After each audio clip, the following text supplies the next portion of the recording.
this DMCA provision seems to contradict the fair use, especially for time sensitive, because you're forced for 10 days to absolutely not be able to have the material up, even though, and then it seems like it cancels it out then. Well, and that's what's important about the Michael Crook case.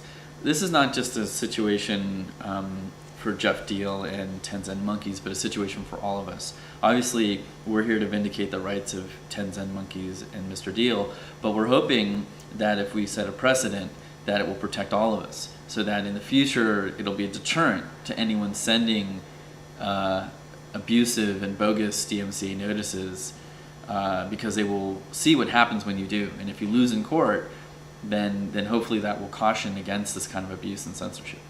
Winning the case would be a deterrent for future harassment through the DMCA?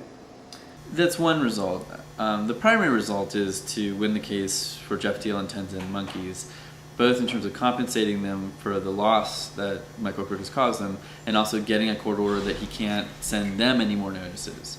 But then, an additional benefit, we hope, is that it sets a precedent so that similar people, Michael Crook or others who might want to misuse the DMCA like this, would be deterred in the future, because then they would see that they would also suffer the same consequences if they did. If the case was lost, what could be the consequences of that? Well, no case is a sure thing, but we feel we have a pretty strong case here. But, if the case is lost, there's certainly appeals and things like that, but let's say the case is ultimately lost, then it would be a very sad moment for free speech advocates on the net. I would hope that other judges or Congress would then go back and look at the law and try and rectify the problem, because if Michael Crook can do whatever he wants and send any notice, regardless of any merit, if he could just imagine that he owns the copyright in your video that you're making right now, and sends a notice to you saying, take it down because it's about my lawsuit,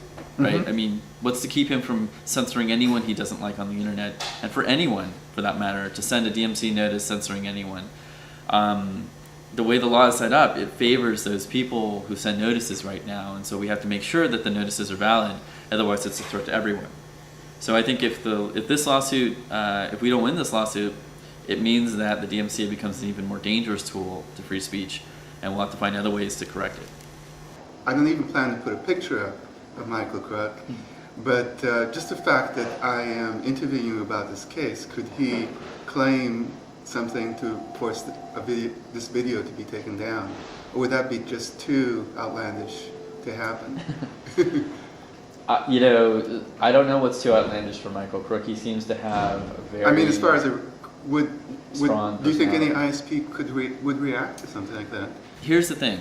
So the way the DMCA is set up is that when anyone sends any DMCA notice for any reason, the default is for the ISP to either take down the material themselves or demand that it be taken down by the person who posted it.